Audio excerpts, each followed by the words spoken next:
கிறிஸ்துவுக்குள் பிரியமானவர்களே, தானியேல் 6ஆம் அதிகாரம் கடைசி வசனம் இப்படியாக சொல்லுகிறது. தானியேலின் காரியம் ஜெயமா இருந்தது. நீங்கள் செய்வதெல்லாம் வாய்க்க வேண்டுமா? தானியேல் போல ஜெயமுள்ள ஒரு வாழ்க்கை வேண்டுமா? இதற்கான பதிலை தானியேல் 6ஆம் அதிகாரத்துல நாம் பார்க்கலாம். பாருங்கள், தானியேலுக்கு பதவி அளிக்கப்பட்ட உடனே பொறாமை கொண்ட சிலர் எதிராக எழும்பி வஞ்சகமாக அவனை ஒரு வலையிலே தள்ளுகிறார்கள். தனக்கு விரோதமாய் காரியங்கள் இருக்கிறது என்று தெரிந்த பின்பும் 6ஆம் அதிகாரம் 10ஆம் வசனத்திலே பார்க்கிறோம், தான் முன் செய்து வந்தபடியே தினமும் 3 வேளையும் தன் தேவனுக்கு முன்பதாக முழங்கால் படியிட்டு ஜெபித்தானாம்.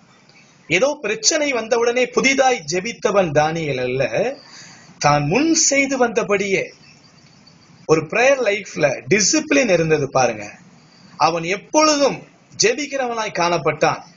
தினமும் 3 வேளை ஜெபிக்கிறவனாய் காணப்பட்டான். அது மட்டுமல்ல, 6ஆம் அதிகாரத்திலே 16ஆம் வசனத்திலே ராஜா அவனை குறித்து சாட்சி கொடுக்கிறார், நீ இடைவிடாமல் ஆராதிக்கிற உன் தேவன். பாருங்கள், இன்று சிலர் தன்னை குறித்து சாட்சி கொடுத்திருக்கிறார்கள், நான் இப்படி ஆராதிப்பேன், அப்படி செய்வேன். ஆனால் இங்கு ஒரு புறஜாதியான ராஜா தானியேலை குறித்து சாட்சி சொல்லுகிறார், நீ இடைவிடாமல் ஆராதிக்கிறவன். 10ஆம் வசனத்துல பார்த்தோம், தினமும் முன் செய்து வந்தபடியே ஜெபிக்கிறவன். 16ல பார்க்கிறோம், அவன் இடைவிடாமல் ஆராதிக்கிறவன். அது மட்டுமல்ல, ராஜாவிடத்திலும் சாட்சி பெற்றவன். இப்படியாக அவன் காணப்பட்டபடியினால் அவன் வாழ்க்கையில எல்லாம் ஜெயமா இருந்தது.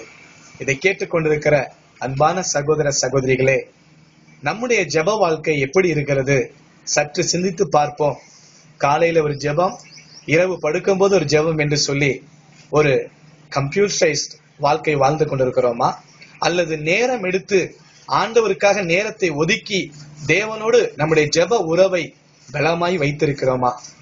ஒருவேளை குறைவு இருக்கும் என்று சொன்னால் இப்பொழுதே சரி செய்து கொள்வோம். அது மட்டுமல்ல, தானியேல் இடைவிடாமல் ஆராதிக்கிறவன்.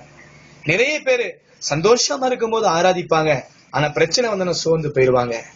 ஆனால் பிரியமானவர்களே, தாவீது பிரச்சனையின் நடுவிலும் ஆண்டவரை ஆராதித்தான், எப்பொழுதும் ஆராதித்துக் கொண்டிருந்தான். அவனிடத்திலிருந்து இந்த காரியத்தையும் நாம் கற்றுக்கொள்வோம். நாமும் இடைவிடாமல் கர்த்தரை ஆராதிப்போம். அது மட்டுமல்ல, பிறர் நம்மை குறித்து சொல்லுகிற சாட்சி மிக முக்கியமானது. அந்த ராஜா தானியேலை குறித்து சாட்சி சொன்னது போல நம்மை குறித்தும் நமது வீட்டார், நமது நண்பர்கள், உடன் வேலை செய்கிறவர்கள், நமது சபையார், நம்முடைய சமுதாயம் என்ன சாட்சி சொல்லுகிறது? கவனமாய் இருப்போம்.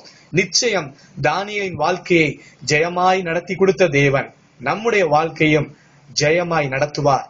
முதல் சங்கீதம் 3ஆம் வசனத்திலே பார்க்கிறோம், அவன் செய்வதெல்லாம் வாய்க்கும்.